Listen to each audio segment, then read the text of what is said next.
Hello everyone, this is Upendra. तो आज बहुत दिन के बाद आज मैं एक वीडियो के साथ आपके सामने आ रहा हूँ। बहुत दिन से मैं वीडियो नहीं डाल पा रहा था। तो आज का जो वीडियो का जो पर्पस है वो कुछ इस तरह से है। एक तो जितने भी जेपीएससी के जो कैंडिडेट हैं लगातार परेशान हैं ना। मेरे पास मैसेज, कॉल और व्हाट्सएप के थ्रू काफ़ी बार आ रहे हैं जो ऑनगोइंग जो स्कैम चल रहा है ना। किसी को कॉल आ रहा है कि आप इतने पैसे दो तो इतना नंबर्स आपके बढ़ जाएंगे, ये हो जाएंगे, वो हो जाएंगे। तो इस पे मैं थोड़ा सा बात करूँगा, पहले जेपीएससी पे, दूसरा मैं बात करूँगा बीपीएससी पे, क्योंकि अब फॉर्म का जो है बीपीएससी का जो है लास्ट डेट का आने वाला है। तो मैं सोचा कि एक बार मैं आप लोगों को इस बारे में आपसे बात करूँ कि आप जो जेपीएससी के रिज़ल्ट को लेकर के आप इतना वेट कर रहे हैं या फिर इतना आप उसके पीछे परेशान हैं, ट्विटर कैंपेन चलाना या फिर प्रोटेस्ट करना, वो कीजिए, अच्छी बात है। बट ये सब के चक्कर में ना आप इसको मत मिस होने देना, ये जो वैकेंसी है बीपीएससी, ठीक है, ये जो बीपीएससी की जो वैकेंसी है इसको प्लीज़ आप मत मिस होने देना।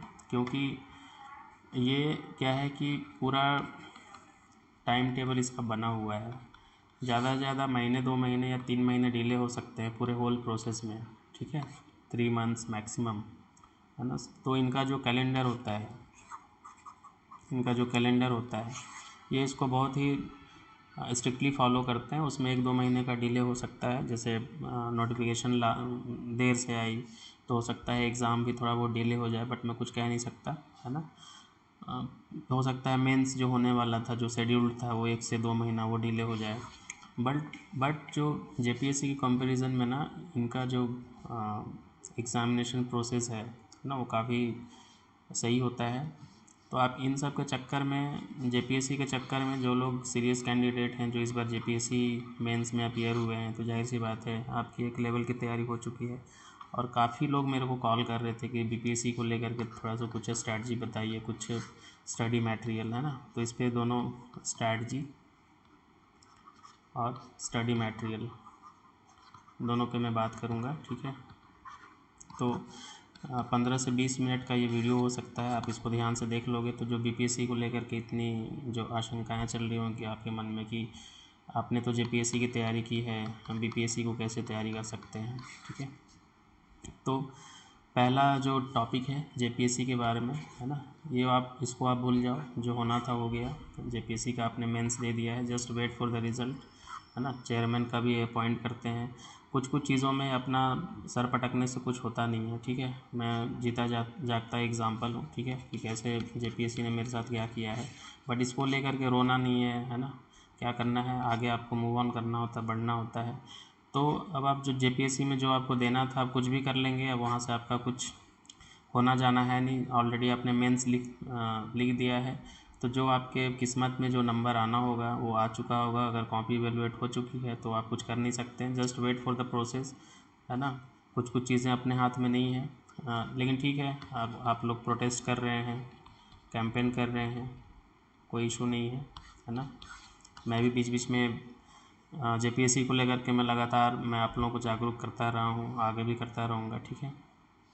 प्रोटेस्ट और ये कैंपेनिंग को लेकर के कोई इशू नहीं है, बट मैं चाहता हूँ कि आप तैयारी करो, है ना, बीपीएससी का। क्योंकि इसमें क्या है कि 2000 के आसपास सीट है ना, 1500 प्लस है, 1800 के आसपास सीट है, और काफ़ी अच्छे अच्छे पोस्ट भी आए हैं।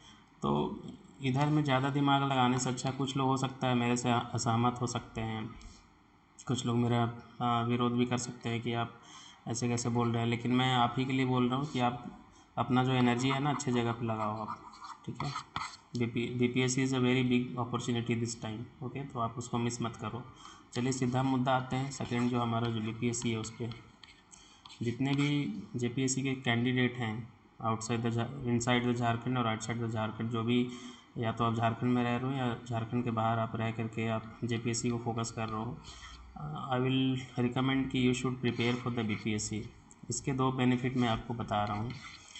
एक पहला जो बेनिफिट बीपीएससी की तैयारी करने से ये होगा कि you will be in a momentum, okay. Momentum में कैसे आप आएंगे, क्योंकि बीपीएससी में मात्र एक पेपर होता है ना, सिर्फ एक पेपर होता है।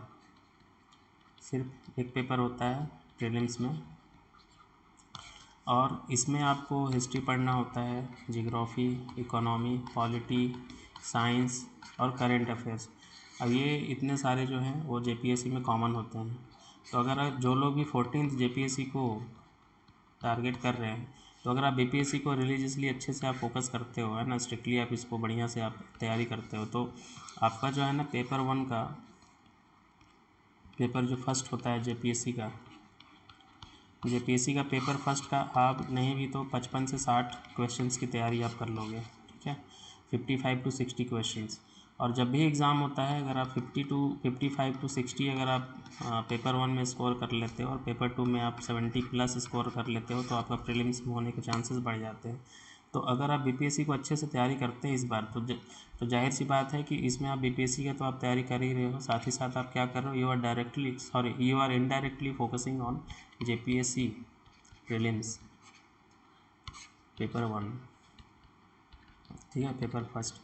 तो इससे बढ़िया अपॉर्चुनिटी क्या हो सकता है कि आप एक तैयारी में, है ना, एक स्टडी प्लान में आप दो एग्ज़ाम फोकस कर ले रहे हो, ठीक है। जब जेपीएससी की वैकेंसी आएगी तो आप पेपर 2 अलग से पढ़ लेना, ठीक है, पेपर 2 आप अलग से पढ़ लेना और पेपर 1 का प्रैक्टिस कर लेना, है ना। तो आपके लिए क्या हो जाएगा, जेपीएससी का प्रीलिम्स उस समय ईजी हो जाएगा, ठीक है। बट अभी जो है ना, अभी जो समय है वो कम्प्लीटली बीपीएससी को देने का है, क्योंकि अच्छे खासे सीट आए हैं और ये क्या है, मैनेजेबल है। मतलब आपका एक बार प्रीलिम्स हो गया तो मेंस में क्या है, मेंस क्या है, इजी है बीपीएससी का, ठीक है। इजी इस मामले में कि आपको ऑप्शनल या फिर जेपीएससी जैसे उतने पेपर्स नहीं पढ़ने। कुछ लोग यहाँ पे भी बोल रहे हैं कि इजी कैसे है, इजी इस पॉइंट ऑफ व्यू से है कि आपकी राइटिंग प्रैक्टिस अच्छी है, आप प्रैक्टिस कर लोगे तो आप मैनेज कर सकते हो, क्योंकि वहाँ पे 2 जीएस के पेपर हैं। जीएस पेपर कितने हैं वहाँ पे? 2 हैं, ठीक है। एक एसए का पेपर है, एक एसए का पेपर है, इतना ही तो आपको तैयारी करनी है ना। ऑप्शनल तो क्वालिफाइंग है, जो ऑप्शनल पेपर है वो तो क्वालिफाइंग है, और हिंदी इंग्लिश तो आप जानते ही हैं, जो यहाँ पे है वहाँ पे है। तो मेन मिला के है कि आप 2 जीएस पेपर का तैयारी करना है मेंस के लिए, और एसए पेपर, ठीक है। जब जो लोग भी मेंस देंगे, है ना, अगर सब कुछ सही रहा तो मैं ऐसे में आपको गाइड कर दूंगा, ठीक है।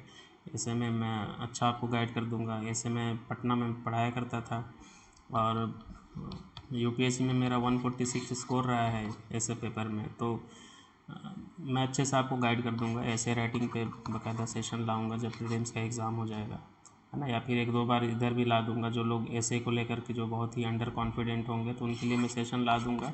और ऐसे राइट करना कोई बहुत बड़ा चैलेंजिंग नहीं होता है ना, इट इज़ अ प्रोसेस। अगर आप कुछ प्रोसेस को फॉलो कर लेते हैं तो you will be in a good position to write an essay, okay. तो essay is not an issue, okay.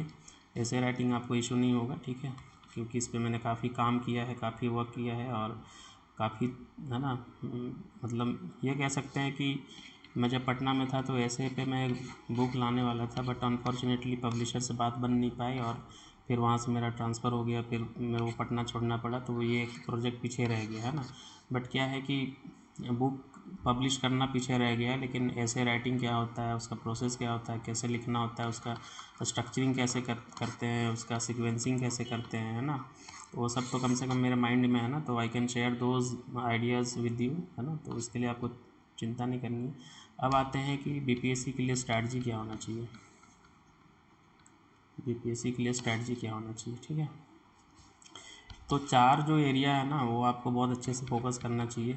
History, दूसरा बिहार स्पेशल, तीसरा साइंस, चौथा करंट अफेयर्स। ये 4 सेगमेंट को आपको बहुत अच्छे से फोकस करना चाहिए, है ना। हिस्ट्री के लिए लोग बोलते हैं कि अब बीपीएससी का बहुत लेवल बढ़ गया, कुछ नहीं लेवल बढ़ा है, ठीक है। अगर आप घटना चक्र का अभी भी अगर आप स्टैंडर्ड आप मेंटेन कर लेते हैं ना, तो आप हिस्ट्री से सवाल वहाँ से आप बना ले जाओगे। ऐसा कुछ नहीं है कि बहुत ज़्यादा हाई फाई मतलब लेवल कर दिया, ऐसा कुछ नहीं है। हाँ, कुछ इकोनॉमी वाले सेक्शन में और जियोग्राफी में, खासकर इकोनॉमी वाले में कुछ प्रश्न पूछे थे तो उसको लेकर के परेशान हो जाते हैं लोग। हमेशा ना क्या करते हैं, जो 100 या 150 जो प्रश्न होते हैं बीपीएससी में, हमेशा लोग जो 10 से 15 जो कठिन सवाल पूछे गए या फिर जो डिफ़िकल्ट लेवल के होते हैं या फिर थोड़ा सा अल्टर टाइप के होते हैं, पता नहीं लोगों का हमेशा ध्यान यहाँ पे जाता है। इनका ध्यान जो 100 से 115 सवाल जो अच्छे होते हैं, इनका यहाँ पे ध्यान नहीं जाता है। आपको कोशिश ये करनी चाहिए कि जो 100 to 115 जो अच्छे प्रश्न हैं, आप इनको कैसे ग्रैब कर सकते हो। बस ध्यान यहीं पे जाके अटका रहता है कि अरे करेंट अफेयर तो ऐसा पूछ दिया था, इकोनॉमी ऐसा पूछ दिया था। तो ठीक है ना, आपको कटअप भी तो 90 जा रहा है 150 में, तो आप 90 से 100 के बीच के लिए आप परेशान रहो। आप 150 में 130 125 के पीछे क्यों परेशान हो आप, ठीक है। आपको इस पे फोकस करना चाहिए। बट क्या है कि हमेशा है ना, यहाँ पे ध्यान जाएगा जो 10 से 15 अल्टर सवाल पूछ लिए गए, और उस पर ध्यान नहीं जाएगा कि कुछ लोग देखते ही प्रश्न का आंसर लगा देना था, ठीक है। तो आप कोशिश करो। अब बात ठीक है कि चलो कुछ स्पेशल अब कुछ एडवांस पूछ रहा है तो ठीक है, उस पर काम किया जाएगा, ठीक है। तो हिस्ट्री आप अच्छे से फोकस कीजिए। बिहार स्पेशल चाहे कितना भी कुछ हो जाएगा, बिहार स्पेशल में जो लेवल है ना, बिहार से जो फैक्ट्स हैं, जो इन्फॉर्मेशन है, वही पूछा जाएगा, ठीक है। तो बिहार स्पेशल आप बहुत अच्छे से कीजिएगा, यहाँ से अच्छे आपके नंबर बन सकते हैं। साइंस के लिए ज़्यादा आपको प्रॉब्लम हो रहा है तो 7 to 10th या 7 to 9th है ना, 7 to 9th या 10th कर लीजिए। कितना ही समय जाएगा, आप NCERT आप यहाँ से पढ़ लीजिए, ठीक है। NCERT पढ़ लीजिए, खासकर फिजिक्स में कुछ कुछ उल्टा पुल्टा सवाल पूछा जा रहा है तो आप इसको पढ़ लीजिए, फिजिक्स और बायोलॉजी, ठीक है। तो खासकर फिजिक्स, तो कठिन प्रश्नों को देख करके नहीं घबराना है ना। मैंने बताया कि 60 to 65% अगर आप निगेटिव मार्क्स में अगर आप इतना स्कोर कर लेते हो ना, हमें वो काफ़ी हेल्दी स्कोर होता है, ठीक है। निगेटिव मार्क्स में तो बहुत हो जाता है 60 to 65% अगर, है ना, कुछ इधर उधर कुछ प्रश्न नहीं हुए हैं ना, सब कुछ सही रहा हो तो, ठीक है ना। तो 150 का 60 to 65 वही होता है, 90 to 95 होता है। आप 100 के आसपास का टारगेट रखो आप, है ना। तो आप हिस्ट्री घटना चक्र जितना आप सॉल्व कर सकते हैं कर लीजिए। अलग से NCERT पढ़ने की ज़रूरत नहीं है, उतना समय भी नहीं है। तो आप, है ना, टेस्ट सीरीज लगाने से बेहतर है कि आप एक बार इसको आप कर लो, क्योंकि इसमें वही प्रश्न हैं जो ऑलरेडी कहीं ना कहीं पूछे गए हैं। तो आप हिस्ट्री एकदम घटना चक्र के अलावा कुछ नहीं। बिहार स्पेशल इम्तियाज़ अहमद की बुक लीजिए, या फिर और कोई स्टैंडर्ड बुक है तो मैं तो कहूँगा कि इम्तियाज़ अहमद की जो बुक है उसको आप प्रैक्टिस कर लीजिए, ठीक है ना, वो सही रहेगा। बहुत लोग सोच रहे होंगे कि ये BPSC पे क्यों ज्ञान दे रहा है, तो मैंने BPSC का प्री क्वालिफाई किया है, मेंस भी मैंने दिया था, बट वो स्टार्ट के चलते मेरा मेंस क्लियर नहीं हुआ, ठीक है। तो इसलिए मैं BPSC पे आपको आइडिया दे रहा हूँ कि BPSC एक बार मैंने दिया था तैयारी के साथ, ठीक है। तो कौन कौन सा सेक्शन करने से आप अच्छे पोजीशन में आ सकते हैं, प्रीलिम्स आपका हो सकता है, इसलिए मैं बोल रहा हूँ।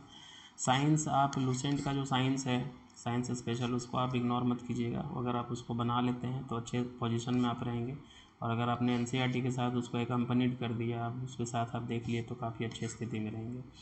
करेंट अफेयर्स बहुत लोग विज़न और इनसाइट आपको रिकमेंड करेंगे, बट आप देख लीजिए। हाँ, जो लेकिन करेंट अफेयर्स का जो लेवल रहा है 69th में पिछले बार, तो अब तो कह सकते हैं कि स्पीडी और एडुटेरिया का तो अब समय नहीं रहा, थोड़ा सा स्टैंडर्ड तो बढ़ाना पड़ेगा।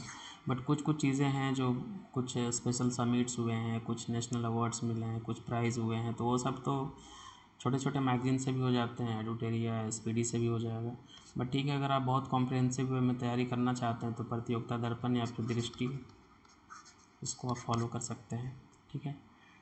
बात रहा कौन सा, फिर बच गया हिस्ट्री, जियोग्राफी और पॉलिटी, सॉरी, जियोग्राफी, इकोनॉमी और पॉलिटी। अगर आपने इकोनॉमी के लिए थोड़ा सा क्या करना है आपको, अगर कॉन्सेप्ट आपके पास नहीं है तो रमेश सिंह से गिना चुना जो चैप्टर है आप पढ़ सकते हैं। जैसे आप उसमें न्यू इकोनॉमिक पॉलिसी जो है, मतलब 1991 जो LPG रिफॉर्म्स आया था, उसके बाद का कुछ कॉन्सेप्ट देख लीजिए। फिर उसके बाद जो है बैंकिंग सिस्टम से कुछ देख लीजिए, बैंकिंग सिस्टम को पढ़ लीजिए। थोड़ा सा मनी मार्केट और कैपिटल मार्केट पढ़ लीजिए। और 5 ईयर प्लान तो ज़रूर पढ़ना है, 5 ईयर प्लान तो ज़रूर पढ़ना है, उससे आपको बहुत कुछ मिलेगा, ठीक है। कुछ कुछ कमेटी से रिलेटेड सवाल पूछ लिए जाते हैं। और तो अगर इकोनॉमी में अगर कुछ टेढ़े मेढ़े सवाल पूछे जा रहे हैं तो इसके पीछे इतना क्यों परेशान होना है। आप जियोग्राफी में आप कोशिश करो अच्छा करने का, पॉलिटी में अच्छा करने की कोशिश करो, ठीक है। तो जियोग्राफी तो स्ट्रेट फॉरवर्ड क्वेश्चन आता है ना। कुछ कुछ जो चैप्टर हैं उसको आप कर लेंगे, जैसे जो फिज़िकल इन्वायरमेंट है, फिज़िकल इन्वायरमेंट करके बुक आती है एनसीईआरटी की, ठीक है। आई थिंक क्लास 12 की बुक है वो, या फिर क्लास 11 की, बट आप फिज़िकल इन्वायरमेंट उस पर लिखा हुआ होगा, आप देख लेना। तो उसमें आप पढ़ लो, वेजिटेशन पढ़ लो, वेजिटेशन चैप्टर पढ़ लो। फिर फिजियोग्राफिक डिवीज़न पढ़ लो आप, फिजियोग्राफी डिवीज़न पढ़ लो आप, ठीक है। फिर आप यहाँ से क्या करो, आप ड्रेनेज सिस्टम पढ़ लो, आप ड्रेनेज सिस्टम पढ़ लो आप। फिर इंडियन मानसून पढ़ लीजिए आप, mechanism of Indian monsoon, Indian monsoon, इसमें ऑनसेट ऑफसेट, इसका मैकेनिज़्म क्या होता है वो थोड़ा सा क्लाइमेटोलॉजी का अगर आइडिया मिलेगा तो वो कर लेना। और फिर सॉइल पढ़ लेना, सॉइल एंड वेजिटेशन, वेजिटेशन तो ऑलरेडी मैंने कह दिया। और इसके साथ साथ आप सेंसस देख लेना। तो जियोग्राफी में आपका इतना में काम बन जाएगा, ठीक है। तो स्पेसिफिक होकर के आप पढ़ेंगे तो ऐसा नहीं है कि आपका मतलब कुछ काम नहीं बन सकता है, अच्छा खासा हो जाएगा, ठीक है। पॉलिटी में फिर वही है, पॉलिटी में आप क्या कर सकते हैं, पॉलिटी तो सभी का अच्छा रहता है, उसमें कोई मतलब शक वाली बात ही नहीं है। बट उसमें क्या है कि पार्लियामेंट, फिर डीपीएसपी, फिर फंडामेंटल राइट्स, फिर कॉन्स्टिट्यूशनल बॉडी में इलेक्शन कमीशन, कैग, है ना, यूपीएससी, आप ये सब देख लेना। मतलब पॉलिटी तो आप चाहो तो घटना चक्र में आप 2 दिन में आप ख़त्म कर दोगे। 2 days is enough for polity. बैठो 2 दिन में घटना चक्र ख़त्म कर दो, ज़्यादा कुछ नहीं। पॉलिटी पहले से पढ़ रखे हैं, नहीं भी पढ़ रखे हैं, नहीं पढ़ रहे होंगे तो थोड़ा इशू होगा, बट अगर आप पढ़ रखे हैं तो 2 दिन मोर देन सफिशिएंट है पॉलिटी का घटना चक्र लगाने के लिए, ठीक है। तो इस तरह से आप करके आप बीपीएससी को मैनेज कर सकते हो। यकीन मानो आप प्रीलिम्स निकाल लोगे आप, ठीक है। बढ़िया से पढ़िए, अभी भी हैं 30 से 45 दिन, अभी भी समय है। डेट आगे बढ़ गया तो आपको 2 मंथ भी मिल सकते हैं, ठीक है ना। तो होपलेस मत होइए, डेली बेसिस पे टारगेट बनाइए, प्लान बनाइए, ठीक है ना। आप लोगों का कमेंट का इंतज़ार रहेगा। अगर वो मेरे को समय मिला तो मैं एक सुबह में, शाम में तो मैं खाली नहीं हूँ, ठीक है। सुबह में मैं एक सेशन ला सकता हूँ, है ना। कुछ अगर मेंटरशिप कुछ लाने का मेरे को ज़रूरत पड़ा तो कुछ लोग डेडिकेटेड अगर जुड़ते हैं तो मैं लाइव सेशन आ करके आपको बता सकता हूँ, डेली बेसिस पे टारगेट दे सकता हूँ कि क्या पढ़ो नहीं पढ़ो, ठीक है। और उसको आप फॉलो करना होगा, ठीक है। तो बीपीएससी में काम बन सकता है ना। पढ़ाई ऐसा करो, तैयारी ऐसा करो कि एग्ज़ाम निकल जाए, ठीक है। ज्ञान लेकर के कुछ होना जाना है नहीं। और बीपीएससी को टारगेट करो। और जो लोग भी डर रहे होंगे तो ऐसे राइटिंग पे मैं अलग से नहीं भी तो 2-3 क्लास में लाऊंगा अभी, फॉर्म फिलअप होने से पहले, या फॉर्म फिलअप आप लोग कर लेना। जो लोग भी तैयारी कर रहे हैं पीसीएस की, आप फॉर्म फिलअप कर लेना। और ऐसे पे मैं आपको सेशन लाऊंगा, ठीक है ना।